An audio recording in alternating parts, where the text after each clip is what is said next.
Hey there, I'm Lee Rubin, founder and CEO at Confetti, and welcome to the Toolkit Team Communication Charter and Confetti's self-guided engagement resource.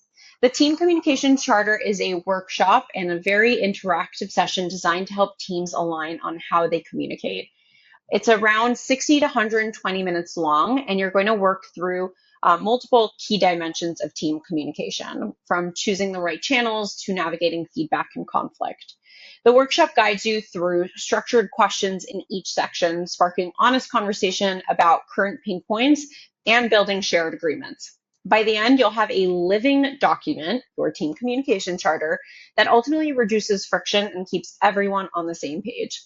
Facilitators can access the Facilitator Hub, which is that key on the screen here that you see I'm circling, which has ready-made scripts, email templates, resources, and just the ability to customize the questions before running your workshop. You can always click on that here and see how to edit them.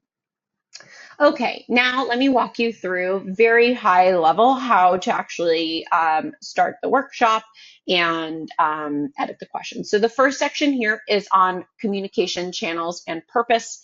This is really to define which tools, Slack, emails, meetings is used for what, so messages never really get lost in the wrong space. The next section that we have here is response time expectations.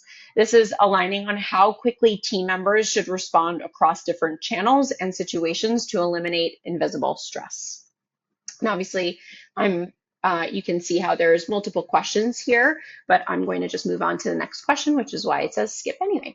The next section here is meeting norms and structures, which is to establish when meetings are necessary, who should attend, how to make them productive instead of painful. And the next section here is feedback and conflict resolution, which is creating protocols for giving constructive feedback and navigating disagreements. So conflict really becomes productive and not destructive. And the next section after that is information sharing and documentation, which is really to determine where decisions get documented and how knowledge is shared so nothing stays trapped in someone's head.